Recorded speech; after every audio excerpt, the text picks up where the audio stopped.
It is 7:02, and I would like to say good evening, everyone, to all of our panelists. We have an expert panelist that's going to talk about the housing in Broadview, and I would like to welcome the community that's participating in our Broadview housing plan. So I just want to introduce some of the panelists. So first we have Cal Smith with the Metropolitan Mayor's Caucus. I believe he's the director of the housing department. Is that correct, Cal? That's correct, and happy to be here. Thank you. And then we have Nancy Furfer. She's a senior advisor and former president of the Glenview Metropolitan Planning Council. And then we have Deanna Martinez, an assistant planner at the Metropolitan Agency for Planning. And then Commissioner Upshaw, who's our building commissioner and our economic development. And then, so tonight, I'm going to turn it over to Cal to kind of walk us through this process, but I'm very, very excited about this process. We've actually been working with the Mayor's Caucus for probably the last 9 to 12 months on this plan and what that looks like for Broadview. And we have the senior housing that's coming online, and we have another housing development that's going to be coming online shortly.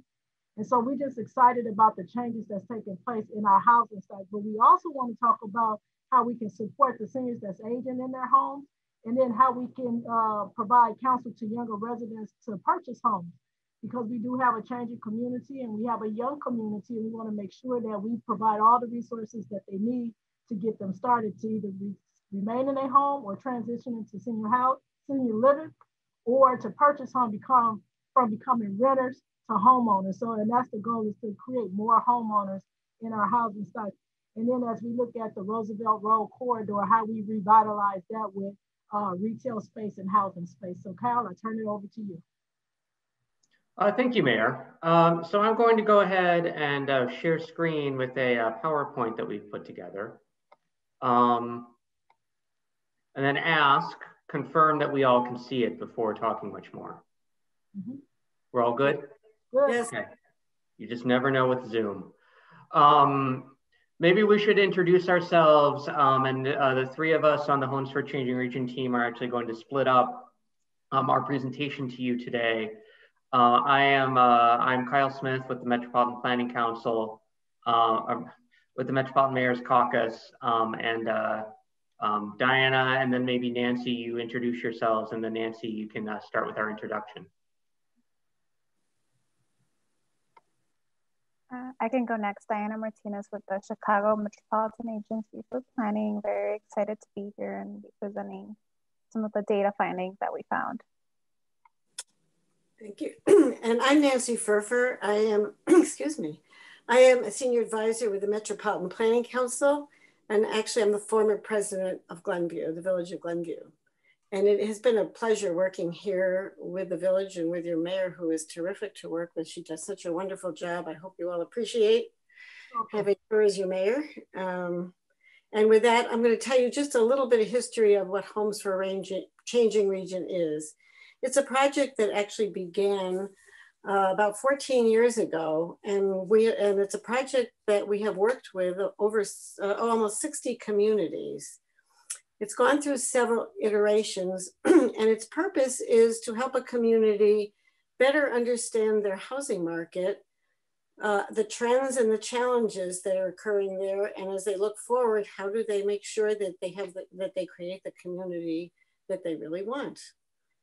So the next slide, who's doing the slides? I am Nancy, and I'm moving to the next slide now. Great. It is a partnership, as you can tell from the partners, between the Metropolitan Planning Council, CMAP, Chicago Metropolitan Agency for Planning, and the Metropolitan Mayor's Caucus. And it has been generously funded through a grant from the Illinois Housing Development Authority. Go on. You want to move? Thank you. And the funding actually comes from the Illinois Affordable Housing Trust Fund, which is a trust fund that helps create and preserve affordable, decent, and safe housing for low-income households throughout Illinois.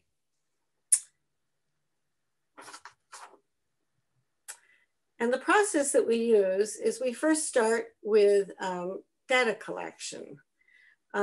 This is really helps us inform the discussions that we have had with the mayor and staff, so that we can find out and figure out what are the trends that are happening in Broadview, as well as what are some of the challenges that Broadview is facing around their housing. The next part of the process is we bring together what we call our expert panel. It's a panel of people who provide input, and these are people that have actually dealt with and addressed some of the trends that and challenges that Broadview is facing. Sometimes it's a mayor or a staff person from another community that has actually had the same challenges and actually addressed them successfully. It can be a nonprofit, it could be a developer. There's all kinds of people we bring in, but we try to bring in people that can really be helpful to a community and learn from what they do. So we don't have to keep reinventing the wheel. And then finally, we will provide our plan, which is what we are here tonight doing. It's an action plan, which will actually give you some recommendations of actions that Broadview can actually take based on all we've learned and all we've talked to.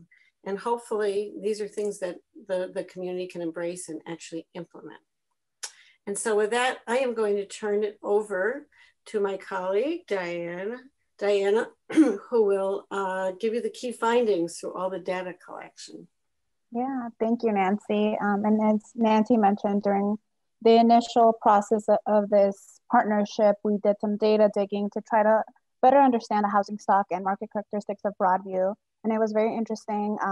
Obviously, these key findings do not reflect the entirety data collection that we did. And you can find that in the action plan that Nancy mentioned, that's the final deliverable of this partnership. And I think we could move on. Yep. So the three main findings that we found are that Broadview is seeing an aging population. There is a growing number of rental units, and there is a need for additional housing options such as townhomes, and we will get into that a little bit later. So to start off, we see that Broadview is aging. Broadview has a median age of 46. Roughly one in every 5 Broadview residents are over the age of 65, and another 17% of residents will pass that retirement age in the next couple of years, 10 years or so. Many of Broadview's older adults are also limited on fixed income, so there's a need for affordable housing for that population. And with that, more than 63% of Broadview seniors earn less than $50,000 per year.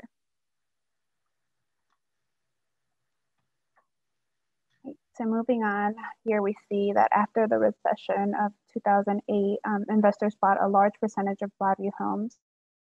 So this graph portrays the share of sales by business buyers. So business buyer activity creates both challenges and opportunities. Obviously, Broadview is a proud single-family home community that in recent years has experienced an uptick in homes owned by businesses rather than homeowners. So the rise is likely due to, obviously, the economic downturn and that opportunity for those business buyers.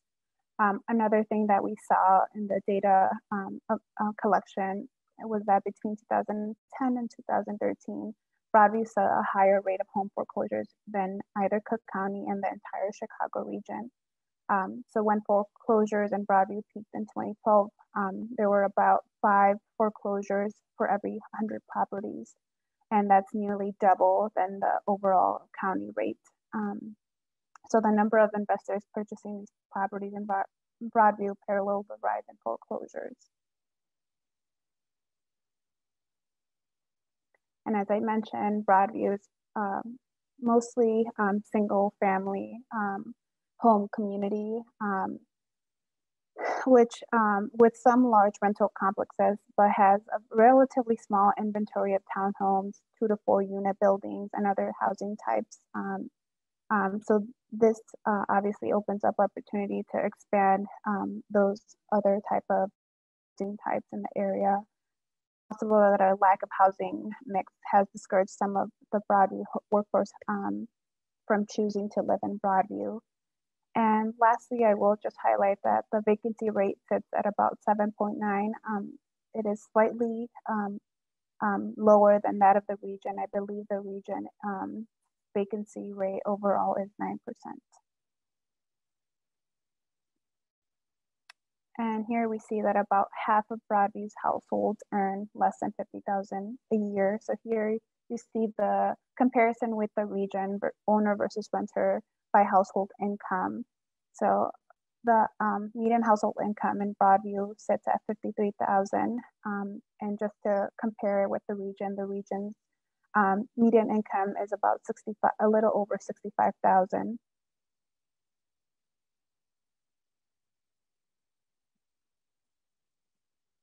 We can move on. And again, just looking at this slide, we see that the majority of renters in Broadview earn a low to moderate income, earning an average of $35,714 per year. And put in perspective in comparison to owner-occupied residents, the median income for owners in Broadview is over $60,000. So definitely a gap between owner and renter income.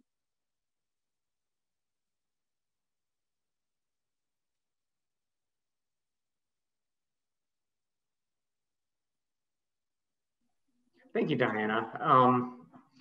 So in summary, our data pointed to a few different large trends. We saw that homeowners who'd lived in the community, who've lived in your community for a long time, or some of them are growing older and aging in their homes. That some of that single family stock has transitioned to rental and may have younger residents that want to purchase homes here in the community. And that there was a need for more affordable housing, particularly on the rental side. For some of your workforce that works here. So the plan that we worked with the village to put together recommends 3 short-term steps to address some of these dynamics. The first step that we would recommend is to support seniors in their aging in their homes. And I want to emphasize that seniors aging in their homes. Seniors are aging in their homes in communities all over the region and all over the United States. It is not just Broadview. We are growing older as a society.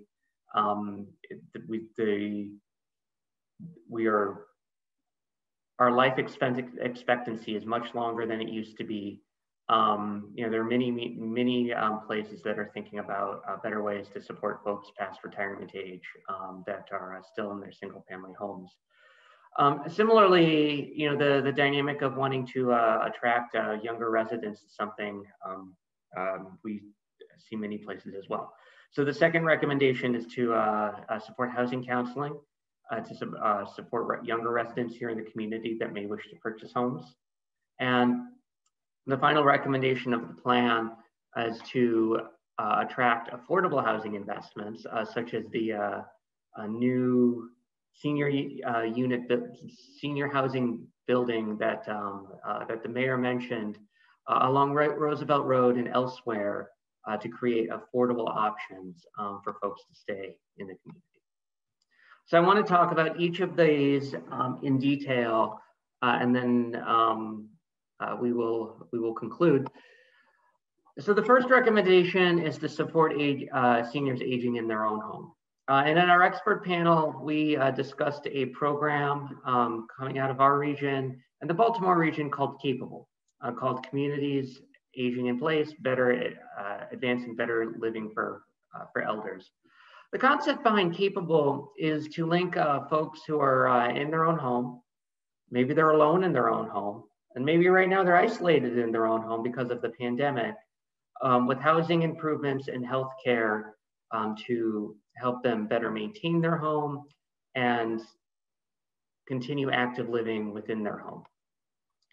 The program is managed by the Northwest Housing Partnership, which has worked with Proviso Township.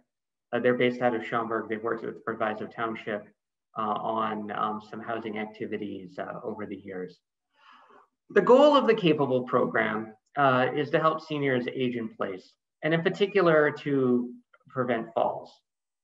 Falls account for a large share of injuries in the home that require medical attention.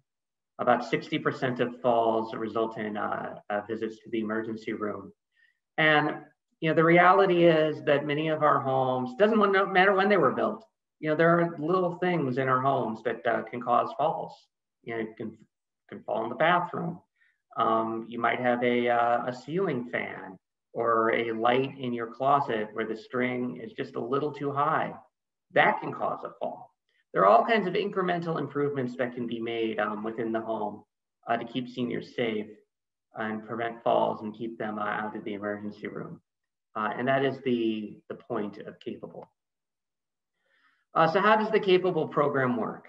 Well, the organization that I mentioned, the Northwest Housing Partnership, provides a nurse and occupational therapist that will meet with the older adult to make sure that they are mobile and moving around their home. And it is paired with a handyman, which is kind of what it sounds like. It's a service for seniors. There's one here run by Proviso Township that make the kinds of incremental improvements that I mentioned. The chain to start the ceiling fan or the light in the closet. Eligibility is for seniors who are above 65 and owner occupants of their homes. And the OT and the nurse services are free. The handyman may cost money, but again, the township does run a handyman program. There's a little information on the website below, but I want to talk a little bit about how the village could partner with Northwest Housing Partnership in a little more detail. So our plan recommends the expansion of the Capable program into Broadview, which would be a fairly easy opportunity based on the operations so far. The program has expanded into the Maywood and Bellwood communities. It is because there is coordination with the Proviso handyman. It would be relatively simple to expand it into Broadview as well, given your place in Proviso Township. And there are many different ways that the village can advertise this program to its senior residents, including flyers at Village Hall. Given that things are semi-shut down at the moment, they can be advertised online as well and in constituent newsletters. And Northwest Housing Partnership is always happy to present on Capable at local events when we are conducting those in person on a more regular basis. The flip side of the coin is we looked at ways to support younger residents in Broadview, including those who might live in the community now and are renting homes they may wish to buy, as well as residents from outside the community that may be attracted to your affordability and the character of your bungalow building stock. Before the homes engagement, we heard loud and clear that this was a priority of both Mayor Thompson and Commissioner Upshaw.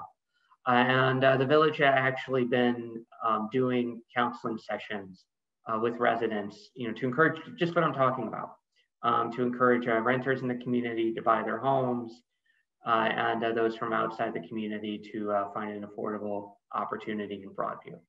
So we think that's great, and applaud the village for their efforts.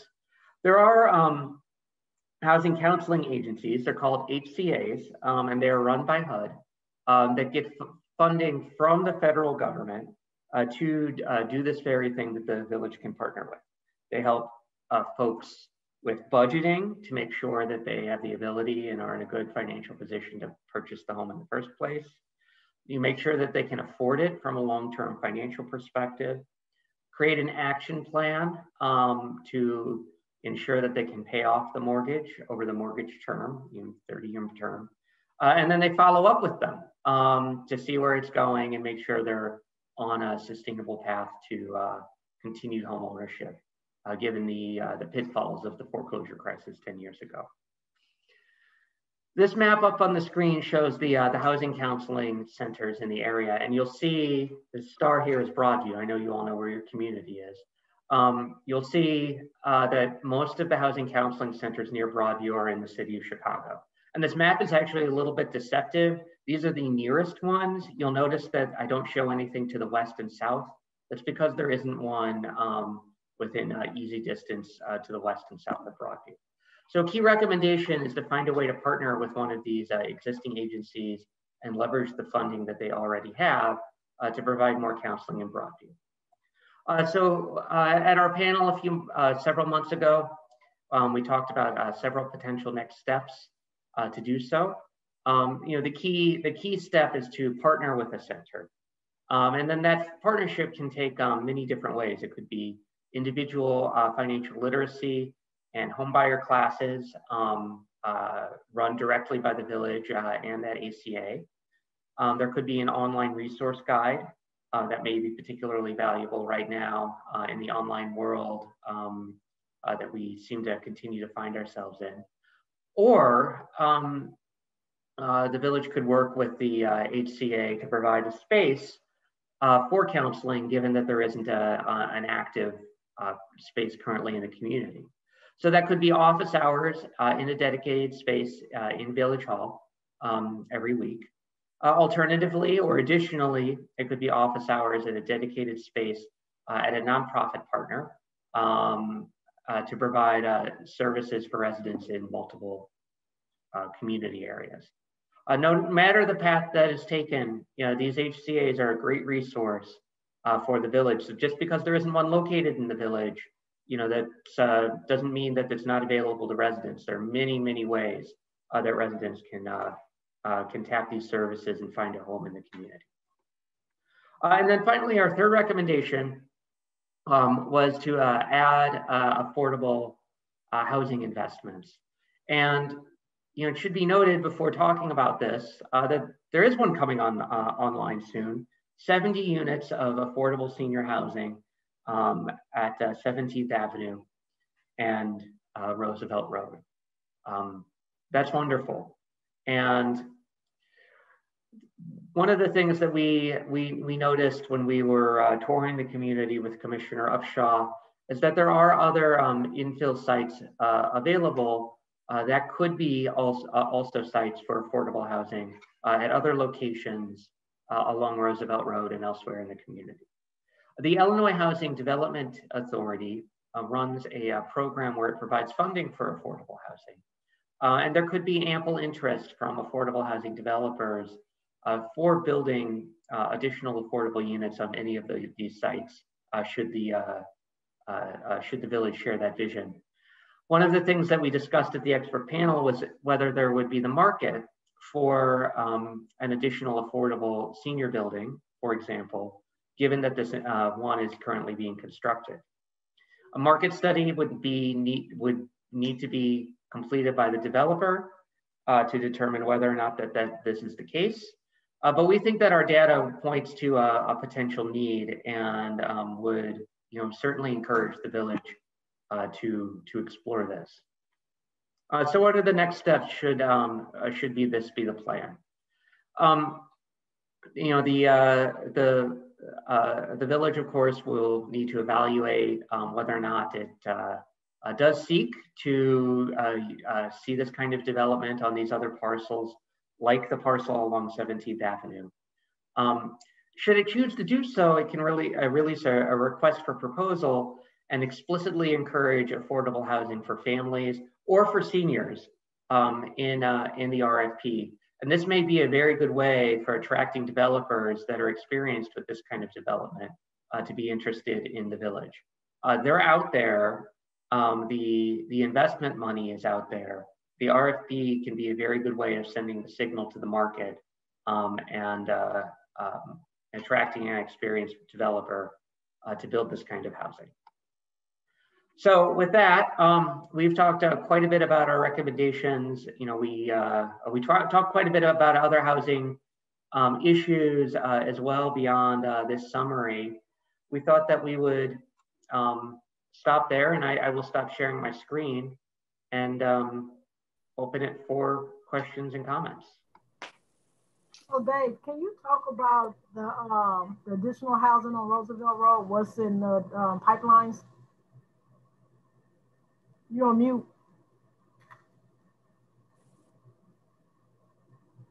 Yes, I can, Mayor. So as the Mayor alluded to earlier, as well as Kyle, our senior housing unit is senior housing facility is going to be 70 units, 1 bedrooms and 2 bedrooms. We also are working with Housing Forward to do another additional affordable housing project that's going to be located on between 10th and 11th Avenue on Roosevelt Road. Recently, we just met with a developer in having some initial discussions, possibly on the development and affordable housing, commercial retail space between 13th and 14th Avenue. So we do have some projects that are in play right now, and we have some future opportunities. Also, we're having some discussions about a development on 17th and Lexington. We have a vacant lot there as well, where we're looking at putting some possible affordable / veterans housing. So those are just some of the things that are going on in our community, Mayor. So Cal and the rest of the team, the reason why I asked Dave, because the last time we spoke, we didn't have all of those things in the pipeline that was coming online. And as you can tell, we've been very busy putting the pieces together on the last discussions that we've had. And I wanted to just share that with you all and share that with the community, is that, you know, we have been very aggressive and proactive in how we fill these vacant lots that the village on. And the plan is to put housing, as much housing as we possibly can, because as many of you know, or some may not even know, that Amazon will be coming to Broadview in about the next 2 years. And so that's going to create some housing for those folks that may want to, you know, live close to work. So we want to make sure that we can accommodate that. So I also invited Jason Applegate to participate on this call. He's with the Cook County Public Health Department. And when we talk about pregnant moms and children under 5, they bring a resource to the community that plays into all of this housing, because we have a lot of aging infrastructure as it relates to single family homes that were built prior to 1974. So, you know, it may be lead impacted and stuff. And so the Cook County, we've partnered with Cook County Public Health. And so I wanted to yield some time for Jason to kind of explain that program to the families, because we're talking about affordable housing or low income. And sometimes when we get into those type of housing situations, whether it's a multifamily or a single family, it's aging and it may be lead, and it may have lead in it. And we need to get that rectified so that we don't create more problems health-wise moving forward with those that have young children or pregnant moms. So Jason, I want to yield the floor to you to talk about the program that you have that's coming to Broadview. Thank you, Mayor. Can you hear me? We can. Wonderful. Good evening, everybody. My name is, like the Mayor said, my name is Jason Applegate, and I work for Cook County Department of Public Health.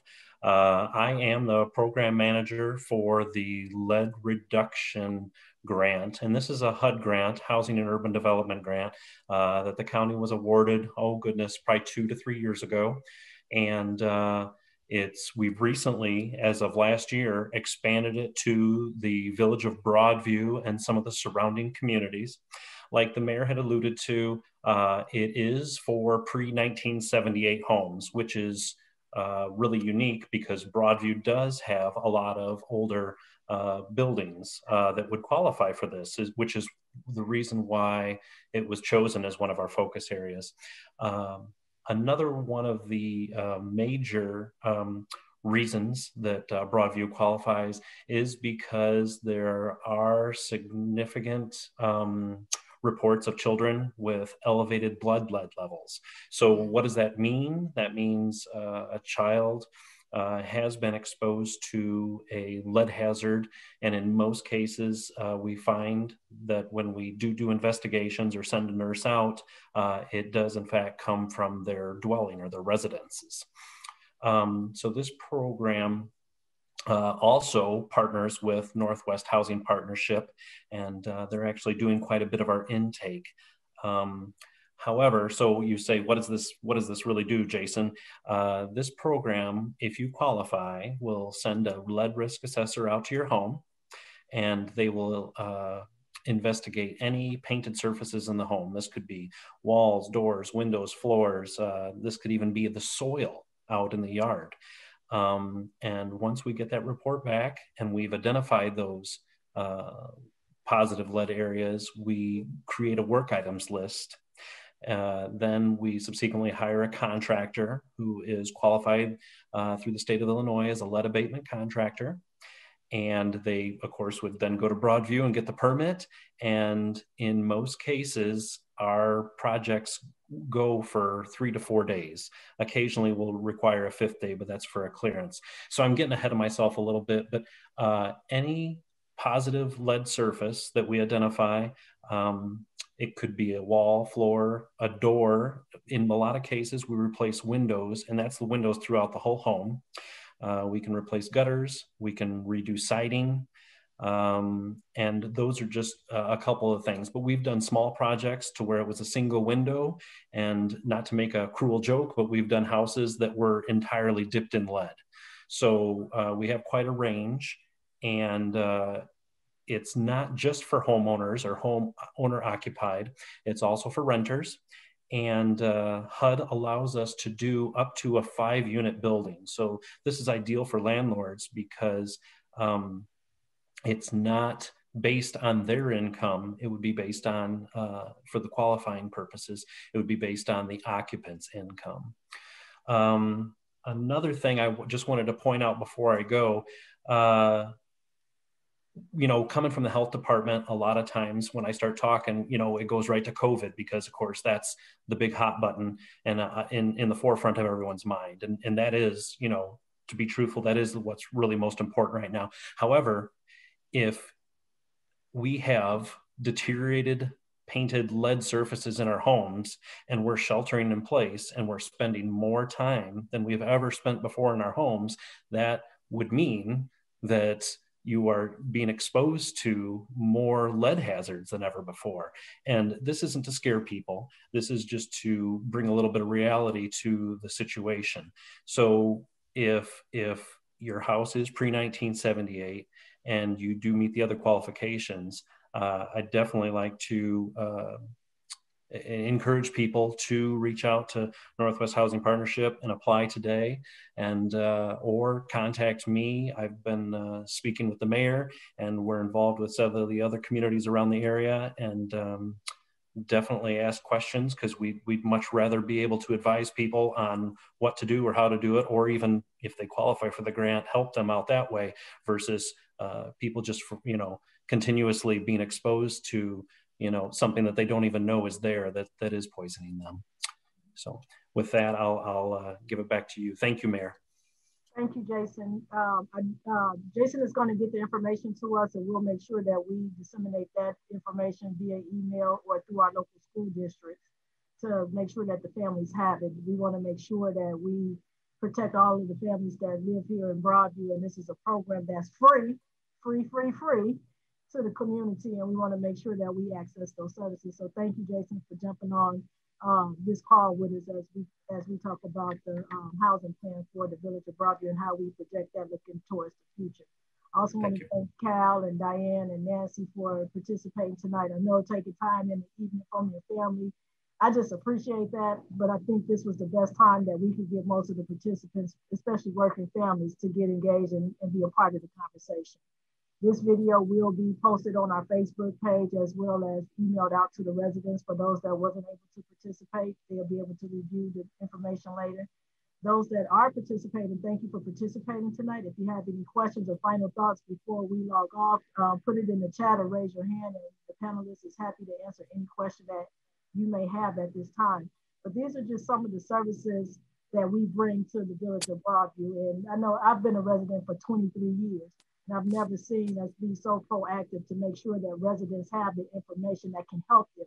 Even when we talk about the lead program that's conducted by the County Public Health Department, and then partner with the Mayor's Caucus and CMAP and the planning